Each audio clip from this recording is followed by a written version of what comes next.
This is Badu Island, and the people here were once headhunters. In recent weeks, though, the 1,000-strong community has been the focus of national and international attention because of 3 amazing young children. 15-year-old Ellis. Did you lose hope that you were going to be rescued?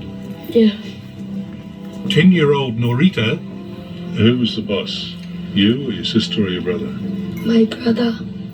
And 11-year-old Bala, the real hero of this story. You swim. Don't be scared. Swim to an island so one of us could be safe. The Nona children are shy, quiet kids. It is the island way. But theirs is a remarkable story of endurance and courage. For 6 days, they were castaways, alone, save for sharks, crocodiles, and the elements. The fear they must have had being out there in the dark, in the cold, I found it extremely difficult to just come to terms with it. 3 weeks ago, Vicky Tamoy watched her brother-in-law and his family set out by boat from Badu. They were going to a 21st birthday party on neighbouring Thursday Island, about 40 kilometres away, 3 hours or so by dinghy. Also on board with Haley Nona were his wife Lisa, the 3 older children, and 3-year-old Clarence. What was the weather like? It was so rough and windy. Rough and windy. Were you a bit concerned about going out to sea? Not really.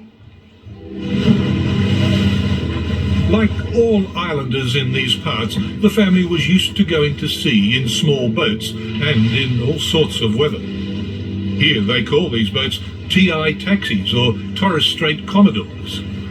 But this time, the Nona's outboard motor broke down. Dad fixed the motor and we tried to pull the anchor up, but we couldn't pull the anchor up. The boat started to tip over. The water was filling in it. And then the seas turned and they became swamped and the dinghy sank. Dad, a pastor in the local variant of the Assemblies of God Church, apparently showed remarkable composure. The boat went down and then he gathered his family around him in the water and together they prayed. Mum, holding the baby, told the older kids to swim for their lives. That was the nearest island, but the current here was running at 7 or 8 knots. I had no chance. That's the direction they drifted, towards the big one over there. But they ended up 9 kilometres away, 1, 2, 3, on that 3rd rock over there. We started to swim. Mom said, "Don't worry about us, just swim."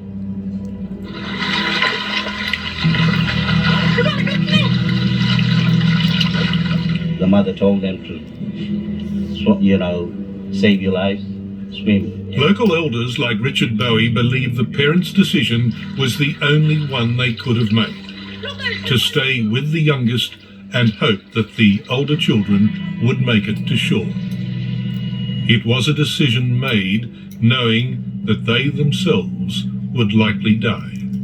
They believe was, stick together. If they die together if they don't get found. The kids swam and drifted when Mum told them to go on. Yep. And I suppose the guess is that they had more stamina than their parents. The possibility is that. Also, remembering that Haley and Lisa had a 3-year-old child with them, and decisions. What are you going to do? How was that 3-year-old child going to make it? It was 3:15 on Tuesday afternoon, give or take a little bit, that the boat actually went down. It was between 7 and 8 that evening, anyways well after dark, that the kids, after having drifted within 300 or 400 metres of an island with some vegetation, actually washed up on this rocky outcrop. On the rock, it was dark. Yeah. And what did you do? What was the first thing you did? Going to sleep. Is that right? And this is where they slept on that first night. A crevice in the rocks. But it was cold. How did you sleep? We squashed So, like a bunch up. bunched up together. Were you in the middle when you were sleeping down there? Yes.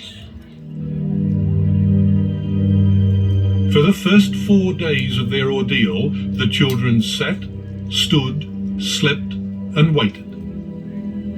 There's no vegetation here, and certainly no fresh water. Oysters were their only sustenance. Oh, fine. At night, to keep their minds off their terrible predicament, Bala told stories, ghost stories. Told us, whatever you do, don't make a big noise, otherwise a red ghoul will come and kill us. Or if we see a blue ghoul, tell them to come and they'll take us home. So a red ghoul is bad, a blue ghoul is good. Yeah, So you kept looking for blue ghouls. yeah. Tuesday night, Wednesday night, Thursday night, Friday morning, they summoned up the courage to swim for the island that they'd drifted by. My brother said to me and my sister, we will swim to that island. When we get there, we will look for food and drink. That island is Matu, 6 kilometers away. Sharks and crocodiles do cruise these waters, but the children knew the tides and carefully judged the optimum time to set out. We're almost there. Swim! I mean, after all you'd been through, and you're at least on a rock, it's a big decision to get back in the water. Yeah. So, did you have to work up some courage to do that? Or Yeah, we worked up some courage. how did you work up the courage? We swam as a group. Yeah, we stayed together. There were moments when fatigue set in and desperation, I suppose, in adult terms, and Bala was able to assist them by saying, just hang on to me and we'll get there. It took them half the day, but finally they made it to shore on Matu. And Bala's instinct was right. Here they found food, native berries called wongai fruit. What in? And also, they were damn lucky. There was just one coconut tree on the whole island, and it had fruit. We peeled them and put a stick through the holes and then drink the water. You must have been starting to think you'd never be rescued. No, I just told them, like, just wait. I think he will come and rescue us. It just doesn't seem to come into the equation that they would never have been saved. That's right, Yeah. 3 days, 5 days, 30 days. We'll still be here. Yeah. Somebody will find us. In fact, the children had planned to swim even further. They had worked out an island-hopping route to take them all the way home to Badu. They was going to jump the islands. They was going to start swimming the other islands. And it's a long distance from them to get here. But they were determined to do it. Incredible in that the planning, that was obviously going ahead. That's what Bala has spoken to people about. He knew those islands from travelling to TI so many times or being out there crayfishing. So his plan was to eventually swim to each island until he was close to Badu and somebody would see him. Eventually, someone did see them. After 3 days and 3 nights on Matu, their Uncle Frank found them only slightly worse for wear from sunburn and oyster cuts. And we see them running down them rocks. You saw them running down the rocks up there? Yeah, the front one. Yeah. And how did you feel inside when you saw them? I was feeling happy. Like I found them kids. I thought all of them were there. The whole family? Yeah. Yes. He just asked us like, where's the mom and dad? But we told him we don't know. And so, as soon as they were rescued, the children joined the search for their parents. But by now it was all but a week since their boat had gone down, and there was not much more than faith on which to base their hope. Cruelly, there was this false alarm, an upturned hull, but it turned out to be the result of an accident earlier on this day. When you want to go out diving, that's the best time you go out when the tide is low. That the three youngsters survived is due largely to elders like Richard Bowie. On the island. And I They know about teach water. all the island children survival skills virtually from the moment they can walk. Rely on salt water. They come from our breast and into the sea, and that's how it happens. Uncles, significant family members make sure that children know how to survive if necessary. How are you going to survive if you're on an island over there? Okay, you're going to know that you can get water and sustenance out of your coconuts. You do know that there's fruit there that you can eat. You do know that minimal amounts of salt water will tide you through. And you have such a firm belief, as these children have displayed, that family will come and get you. So don't worry. You're going to be saved.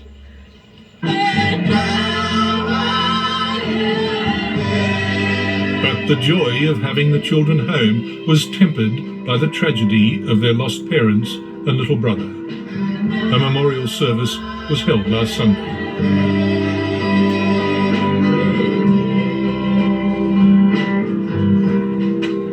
And for Bala, it was a particularly difficult day. He used to say to me, "We go look again for Mum and Dad." And today has brought that sense of finality for him. Bala and his sisters will be looked after by their Auntie Vicky. But here on Bardu Island, they are actually part of a much bigger family. From now on, everyone will be a sort of mother and father to them. That is the island way. Is the island proud of them? Alan very proud of them. What they did, very proud. They the best. Put it that way. Thank you.